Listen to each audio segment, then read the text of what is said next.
WrestleMania WWE का अगला PLE WrestleMania अब कुछ ही दिनों की दूरी पर रह गए। हमें 19 और 20 तारीख को यानी कि इसी महीने देखने को मिलेगा। लेकिन दोस्तों आपको बता दूं इससे पहले एक रिटर्न जो कि हम सोच रहे थे रेसलमेनिया में होगा अब नहीं होगा। यस गाइस, क्रिस जेरिको ने एईडब्ल्यू में वापसी कर ली है। कल दोस्तों क्रिस जेरिको एईडब्ल्यू में वापस लौट आए। यहां दोस्तों एईडब्ल्यू में लौटने के साथ उन्हें काफी डिसेंट सा रिएक्शन मिला है, but at the same time दोस्तों यहाँ क्रिस जेरिको ने काफी बड़ी गलती कर दी है। दरअसल दोस्तों अगर वो डब्ल्यूडब्ल्यूई में आते तो उन्हें बेहतरीन पॉप मिलता, इसके अलावा बेहतरीन स्टोरी लाइंस उनकी रहती। लेकिन अब बताया जा रहा है कि अगले हफ्ते क्रिस जेरिको बताएंगे कि उनका फ्यूचर क्या रहने वाला है और उनका नेक्स्ट गोल क्या रहेगा। तो यहाँ दोस्तों न्यूज क्या है कि क्रिस जेरिको अब डब्ल्यूडब्ल्यूई में नहीं आने वाले। दरअसल दोस्तों डब्ल्यूडब्ल्यूई को लेकर वो रूमर तो थे, लेकिन कल दोस्तों उन्होंने ईडब्ल्यू के साथ न्यू डील जो है साइन कर लिया है। आज दोस्तों न्यूज ड्रॉप हुई है पीडब्ल्यू इनसाइडर के according the believe backstage was that Chris Jericho came to terms with AEW with the new deal।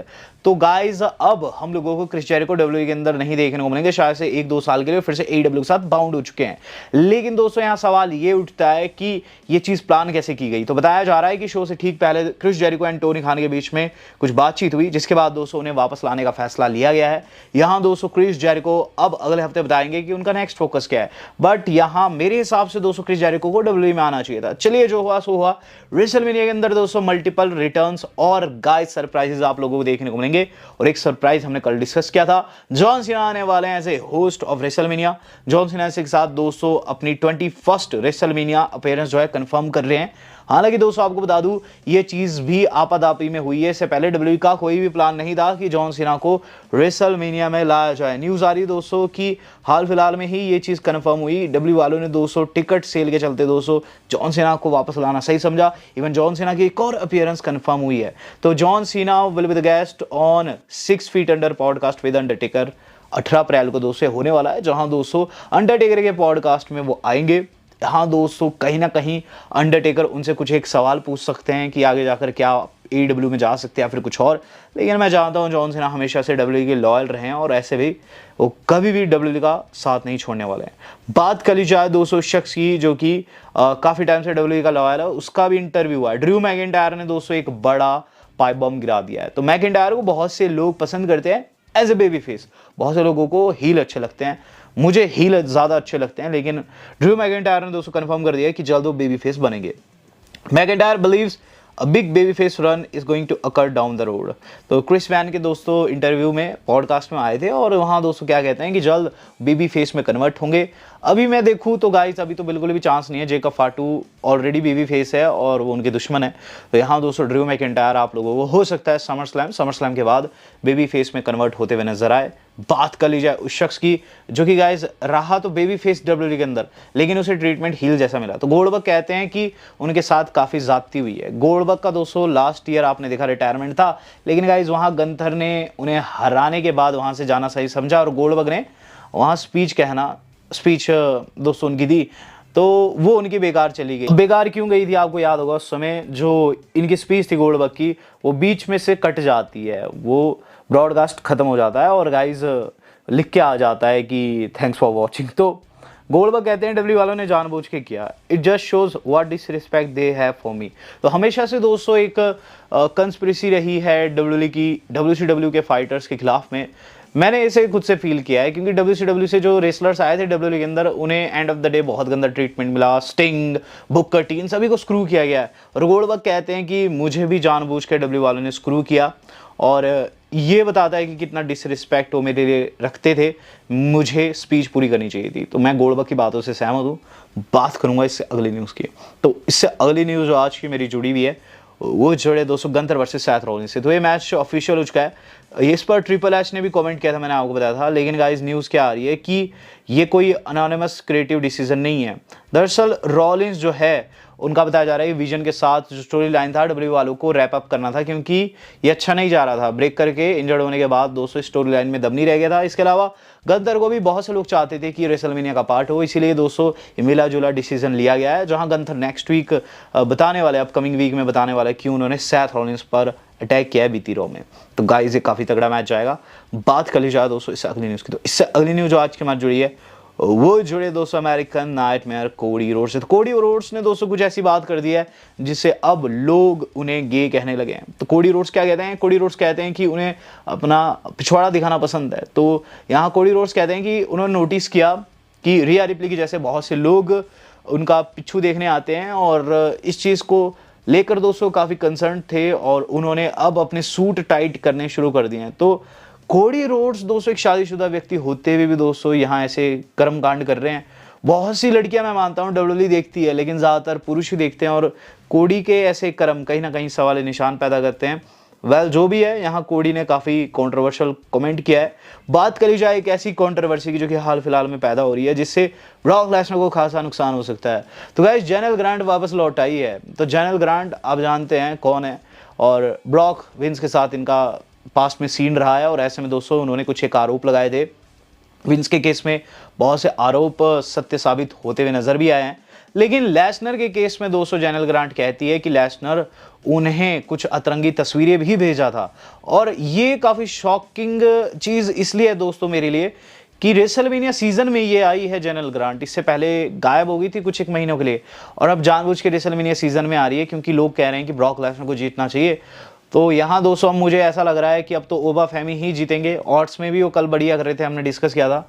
और अब चूंकि जेनल ग्रांट वाला सीन फिर से उठ चुका है, मेरे हिसाब से लेसनर का जीतना बहुत ज़्यादा मुश्किल हो गया है।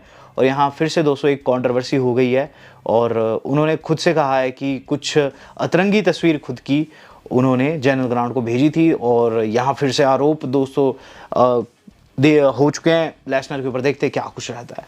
बात कर ली जाए दोस्तों इससे अगली न्यूज़ की, तो इससे अगली न्यूज़ जो आज के मैच वो जुड़ी दोस्तों रेसलमेनिया से। तो अब हम अगली जितनी भी अपडेट्स कवर करने वाले रेसलमेनिया से जुड़ी। सबसे पहले रेसलमेनिया के लिए लास वेगस सजना शुरू हो चुका है। यस गाइस, लास वेगस में सजावट का काम शुरू हो चुका है। बैनर्स देखने को मिल रहे हैं, टाइटर ऑन स्क्रीन्स। यहाँ दोस्तों मुझे बुरा ये लग रहा है कि रोमन रेंस को कम एडवर्टाइज किया जा रहा है। जो वीडियो मेरे सामने आई थी उसमें ब्रॉक थे, पंक थे, इवन रिया थी, लेकिन रोमन रेंस दूर दूर तक नहीं थे। तो ये काफ़ी ऑड लगा मुझे, लेकिन हाँ मैं मानता हूँ कि ये सिर्फ एक ही वीडियो है।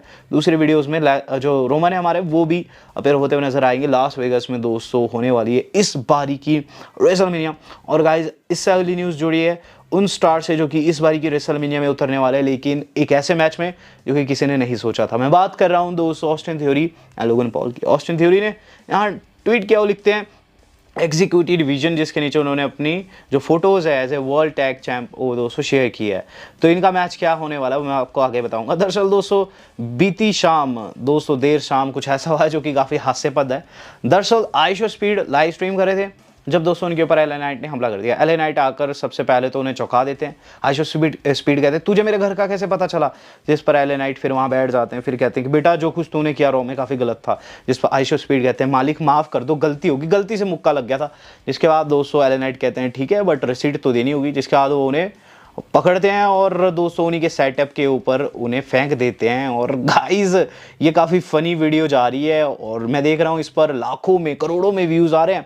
यहाँ दोस्तों आइशो स्पीड इसके बाद अपने घाव को सहलाते हुए नजर आते हैं, एलए नाइट निकल जाते हैं। तो यहाँ दोस्तों बताया जा रहा है अब अगले हफ्ते की रॉ में दोस्तों आइशो स्पीड आने वाले हैं। द न्यूज़ इज़ कि हम लोगों को एक 6 मैन टैग टीम मैच देखने को मिलेगा जहाँ I show speed and the Vision face करेगा the Usos and LA Knight को।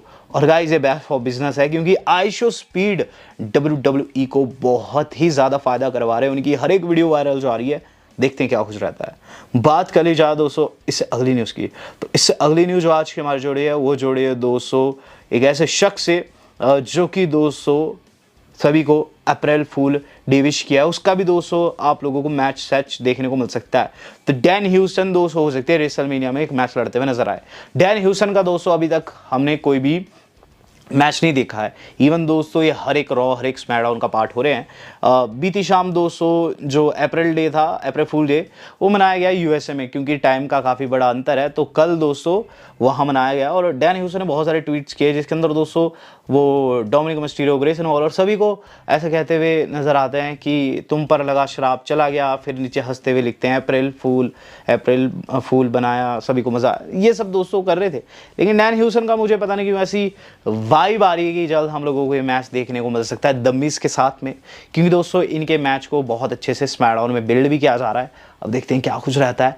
बात कर ली जाए दोस्तों अब कल की स्मैकडाउन की। कल की स्मैकडाउन में दोस्तों फिर से डैनी ह्यूसन द मिज का सेगमेंट दिखाया जाएगा। अभी हमने डिस्कस भी किया इसे, लेकिन इसके अलावा 3 और सेगमेंट आप लोगों को देखने को मिलेंगे। सबसे पहला है दोस्तों जेकब फाटू ड्रू मैकिंटायर की कन्फ्रंटेशन। तो इनका अनसैंक्शन मैच हो चुका है कंफर्म, लेकिन कल दोस्तों फिर से भिड़ते हुए नजर आ सकते हैं। अब चूंकि चीज़ें अनसैंक्शन हो चुकी है, मुझे लगता है कल एक और मासिव ब्रॉल इन दोनों के बीच में आप लोगों को शुरुआत में देखने को मिल जाएगी। लास्ट वीक तो इंजर्ड थे, लेकिन इस वीक दोस्तों ये काफ़ी गंदा एक दूसरे को तोड़ेंगे। देन रिया रिप्ली दोस्तों एड्रेस करने वाली है जेड कारगिल एंड उनकी टीम को।